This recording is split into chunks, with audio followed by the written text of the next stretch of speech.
The case of Bengal famine of 1943 has resurfaced again on the popular side of the internet, owing to a clash between different political sides.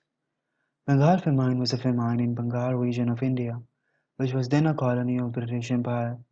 It resulted in the death of around 2 to 3 million people out of around 60 million in the region. The actual numbers may be more than that.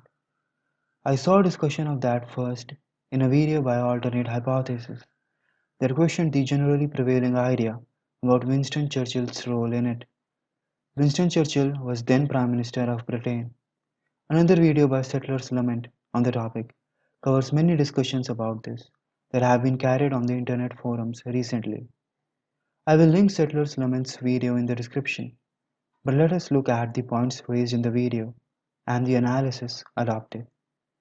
The video is essentially a critique of the view adopted by Amartya Sen and partly uses analysis by Peter Bobrick, who has an opposing view.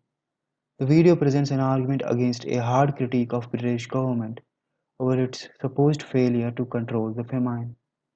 The argument can be divided into two parts. First, about the facts behind the cause of famine, and second, the role of the government. This video addresses the first part. Peter Bobrick claims that the major cause of the famine was shortage of rice in Bengal. However, he faces two problems as pointed out by Sen.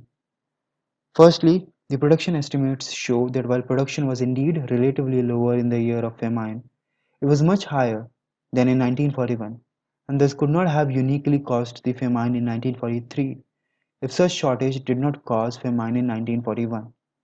Production estimates of a particular year are based on winter crop of preceding year and spring and autumn crop of that year. Secondly, Sen rejects a carryover argument by a Famine Inquiry Commission instituted in 1944 to report to central government, which we will discuss later. To counter the first point, Peter argues that the data for production estimates comes from Famine Inquiry Commission and is extremely unreliable. He points to a research by P.C. Mahalanobis, an Indian statistician who showed in a research published in 1946 that a variation in commonly used methods of estimating produce from the values obtained by a more scientific method could be as high as around 50% in either direction. That means that it was possible that the actual value produced was either half or 1.5 times the estimated value. Peter argues that this could be the case in 1941 and 1943, and thus the 1941 yield could actually be 1.5 times the official estimate, and 1943 yield could be half of the estimated value. While Peter presents no argument for that, he argues that it is sufficient to show why Sen's thesis fails, as the estimates are unreliable. The issue with Peter's argument is easily visible. If the official statistics are assumed to be unreliable, then his case cannot be proven either.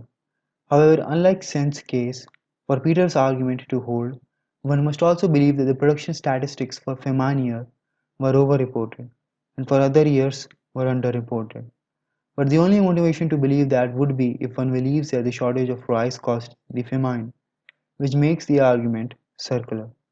The second point of Peter's attack on Sen's thesis is that Sen refuses to take change in carryovers into consideration.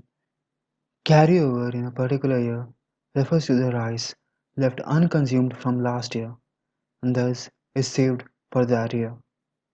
Carryover can be calculated by finding out amount of stock present at the end or beginning of each year. Sen points out that there is no official data regarding change in amount of stock and thus carryovers. Peter does not attack that. However, Peter argues that a lack of data regarding such change does not mean that such a change did not take place, and believes that there are sound arguments that show that such a change would have happened.